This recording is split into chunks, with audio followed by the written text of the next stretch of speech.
inuu yiraahdo nabadgelyana waa doonaya ciidankii idin leynayana idinka dulqaadayno argagixisada iyo isagu inay isku mid yihiin kaayagee khaldan oo colaad doonaya kaayageesa nabadgelyo doonaya annaguna waxaanu leenahay walaalo ciidankiina naga kaxaysta guryihiinni ku ceshta dhulka yaga nooga baxa arrimaha yaga noo daaya kadibna waxaan rabaa inaan saaxiibkay muuse bixi idhaahdo muuse waxaad adigu shalay diiday maanta ha isku dayin inaad ku dhacdo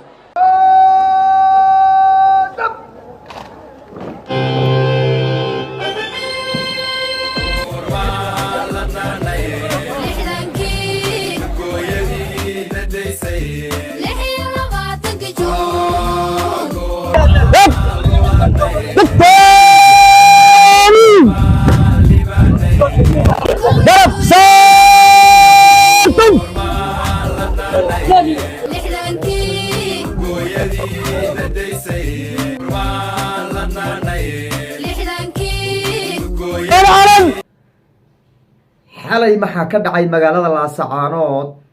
qaab noocee ah ayaa loo dhigay xuskii 1 Luulyo hadalladii qiirada lahaa hadalladii saameynta lahaa hadalladii waxa weeye ummadda Soomaaliyeed soo jiitay ee xalayto madaxda Soomaaliyeed iyo siyaasiyiinta Soomaaliyeed iyo waxgaradka Soomaaliyeed daafaha dunida meelay ka joogaanba ee Laascaanood ay ka sheegeen ama Laascaanood ay kaga hadleen maxay ahaayeen maxay tahay fariinta ka soo baxday waxa weeye ama codsiga ka soo baxay ganacsade Xaaji Jabuutaawi oo si weyn looga yaqaano gayiga Soomaaliyeed kana soo jeedo gobolada SC lafdhabarna u ahaa halgankii looga soo horjeeday kooxaha argagixisada ee Muuse Biixi iyo SNM maxay tahay dhambaalka Ismaaciil Cumar Geelle uu u soo dhiibay shacabka gobolada SC maxay ahaayeen hadalooyinkii qiirada lahaa madaxweynaha Jubbaland Axmed Maxamed Islaam wuxuu ka yiri dagaalka Laascaanood isimada dhaqanku si fariin noocee ah ayay u direen maamulka SNM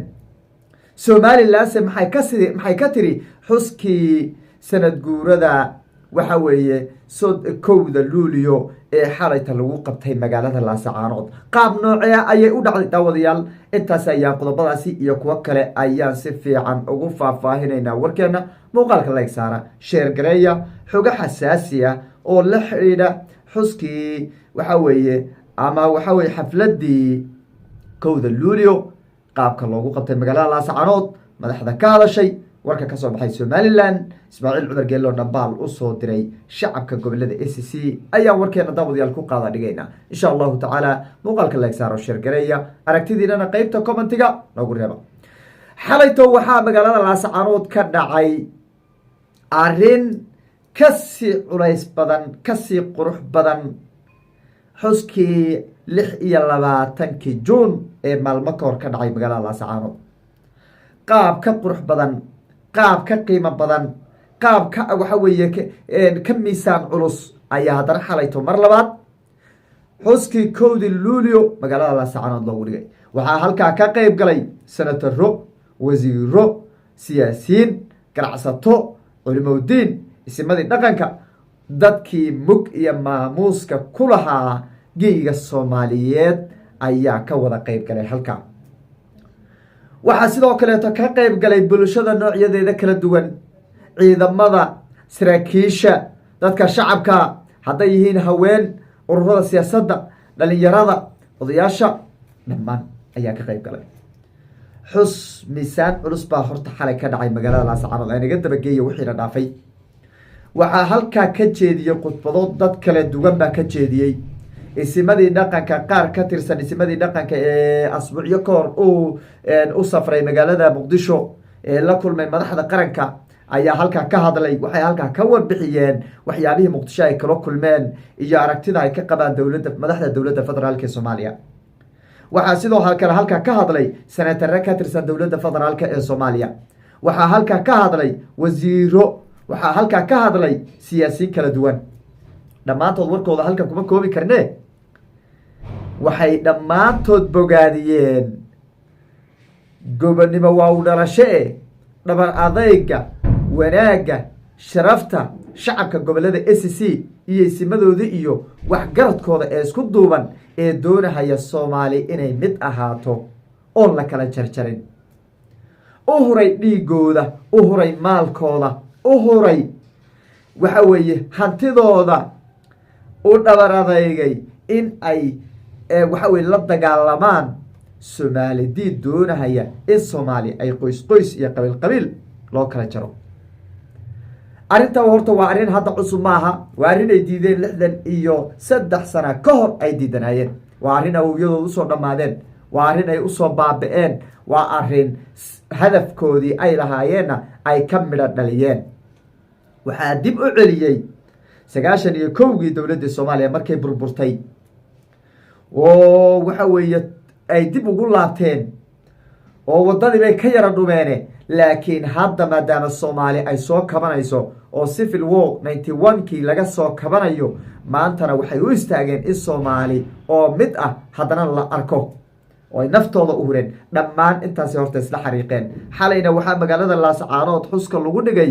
dhigay xus qiimo badan qurux badan salaan sharafka heesihii waxa weeye ee kacaanka waxa weeye calanka Soomaaliyeed heesihii waxa weeye loogu talagalay ayaa maalmahan oo kale in lagu xuso waxa weeye dhammaan wixii waxa weeye taariikhda lahaa ee dawladda Soomaaliya maanta kale la isticmaali jiray baa lagu soo dhigay magaalada Laascaanood waxay sidoo kale magaalada Laascaanood ka gees ka babanahaya calankii buluuga ahaa oo babable guri walba lagu xarnay oo lagu sharxay magaalada aad aragtid in gobonimadu ay u dhalasho tahay in waxa weeye aqligu oo midka aad ku dhalatay yahay in garaadka la isdheer yahay iyo miisaanka iyo aqliga la isdheer yahay magaalada 6 bilood dagaal ku jirtay qaabka looga xusay 1 Luulyo loogama xusin magaalooyin badan oo nabadgelya oo ciidamada Soomaaliya ay joogaan oo ciidamada Daraawishad ay joogaan oo dagaal uu ka soconin runtan idin sheegaya gees walba iyo wado walba iyo albaab walba iyo jiiro walba iyo buundo walba waxay shacabka dagaalka 6 bilood ku jiray ee ilaa hadda madaafiicdu ku hoobanayso ee dagaalka kula jira kooxaha argagixisada waxa ay ku xidheen oo ku xardeen calankii buluuga ee Soomaaliya sida uu qabkooda niyadoodu u fayowdahay oo ay ugu weyn tahay calanka buluuga ee Soomaaliya inay mid ahaato intaas aan leeyahay xafladda waxaa ka hadlay Xaaji Jabuutaawi ninkii lafdhabarka u ahaa halganka guuleystay ee ka socda gobolada SC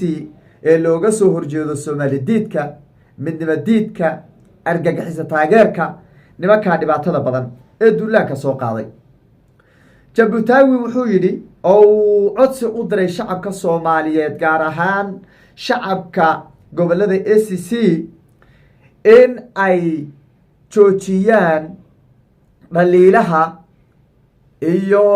waxa weeye wax ka sheega madaxweynaha dalka Jabuuti wuxuu sheegay inuu madaxweynihiisi yahay wixii ka khaldamayna uu saxixi doono madaxweynaha dalka Jabuuti wuxuu u diray isagana fariin uu ka codsanayo in uu dhadhaxaad ka ahaado siyaasadda geeska Afrika dhadhaxaad inuu ka ahaado siyaasadda geeska Afrika Ismaaciil Cumar Geelle waa ninka ogeydayna taageeray ciidamada maamulka Somaliland waa ninkii hubka siiyay waa ninkii sameeyay ururkan la yiraahdo urur Soomaali waa ninkii waxa weeye qaybta ka ahaa duulaanka Laascaanood waa ninkii saraakiisha u soo diray maamulka Somaliland markii ugu horeysay la jabiyay iyadoo sidaa ay jirta haddana wuxuu shacabkiisa ka codsaday in madaxweyne Ismaaciil Cumar Geelle laga daayo dhaliilaha iyo eedeymaha iyo dagaalka lagu wado uuna yahay madaxweynihiisii maadaama isagu Jabuuti ka soo jeedo macnaha nin Jabuuti ku dhashay oo ku koray uu yahay intaasuu ka codsaday shacabkuna waa ka aqbaleen waxaa la yidhi waan daynay ninka xadhigiisa waan u goynay maamadiisa farahan ooga qaadnay waxaa sidoo kaleeto madaxda Soomaaliyeed ka mid ahaa hadallada saameynta lahaa madaxweynaha dalka waxa weeye maamulka Jubbaland Axmed Maxamed Islaam oo lagu eedeynayay inuusan qayb door la ka qaadanin dagaalka Laascaanood oo ka aamusnaa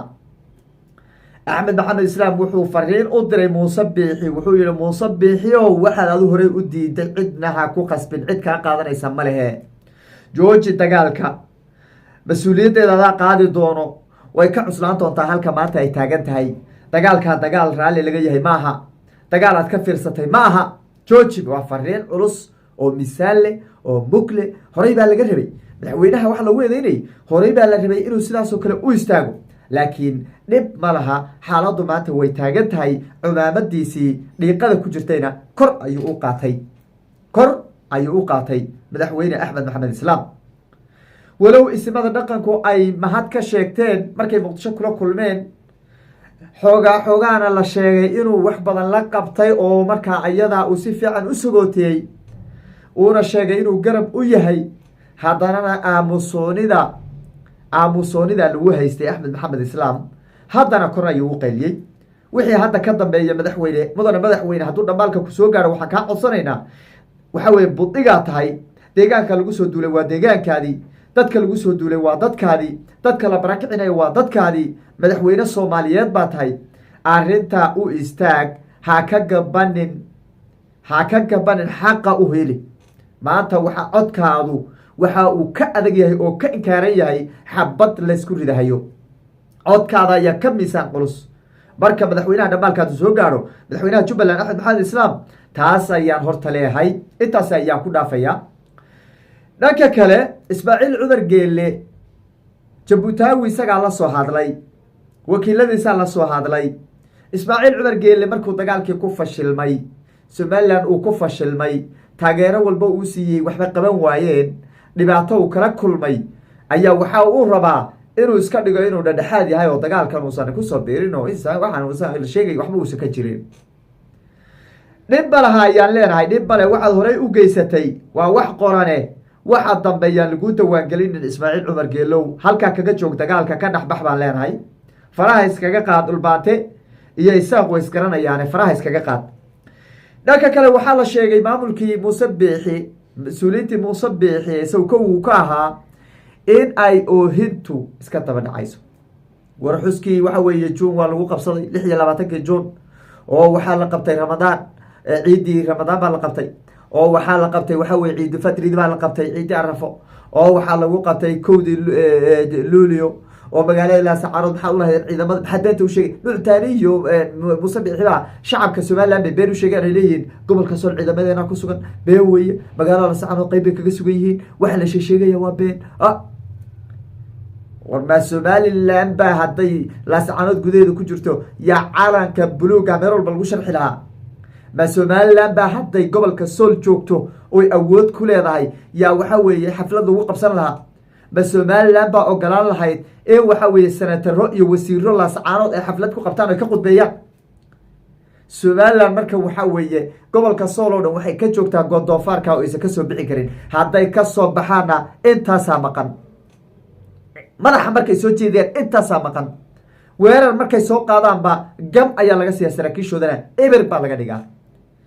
oohinta ayaa la sheegay in duqa muuse biixi uu leeyahay waan fashilnay odayaashu hoosta kala shiray waan fashilmay san yeelaa way garab qabta war xaggeen wax ka qabanaa war xaggeen wax ka soo celinaa wadankii gacantuu ka baxay saddexdii gobol gacantay ka baxeen baleeyaan ugu soo dushay argagaxiisa caalamku waana diiday beesha caalamku warkaanagii qaban weyday siyaasadda arrimaha dibadda oona looga adkaa oohin laysma gaadhin ilaa xabaddu ay gaadho s c waxaan leeyahay shacabka s c ilaa burco iyo hargeysa laga barakaco taangi 4 gaar lagaga garaaco shacabka waxaa weeye ay u galaan oromo iyo cafar ay u galaan oo gabdhaha halkaa lagu waxa weye weligoodba gaala raac bay ahaayeene ay gaalada hoosta ka galaan yaan la joojinin yaan laga daynin xabad garaadka waxa uu leeyahay wardegaanadii ku noqdo no lagama yeelayo mudane garaad xushmaale lagama yeelayo waa in burco iyo waxa weeye hargeysa laga barakaco markaasaa la joojinaya xabadda waa in 32 sane lafa xubaarsanaayeen 32 sano kale uu dhabarkooda lafa ku rarnaadaan weye gobba maahay khiyaar may ahayn marka horebe lafay wateen marka horebe mayagaa wax fiican wate mayagaa marka horebe wax fiican wate lafii la duugay ee qabriga la geyn jiray ayay weligoodba jawaan ku wateen oo ay waxa weye Washington iyo la hortaagnaayeen baashi la hortaagnaayeen Ingiriiska UK ay la hortaagnaayeen iyo dowladaha caalamka ay lahaayeen waa kuwa la faham baa laga laayay oo macida la leeynin ba jirta Jarmal baa gam laga dhigay Ruush baa eber laga dhigay Mareykan baa eber laga dhigay baashi cid walba la laayay macida la leeynin ba jirta cid la faham baaratay ma jira gaaladaas aqli dhamo la fana aan wadanin oo wixii ka dhintay iska duugto iska helmaantay 32 sano la fawataan leeyeen nimanka koonfureedana laayay 32 sano waa inay dhabarkooda u ku ranaado way markaas ay waxay yihiin la tusinayaan. Assalamu alaykum warahmatullahi wabarakatuh.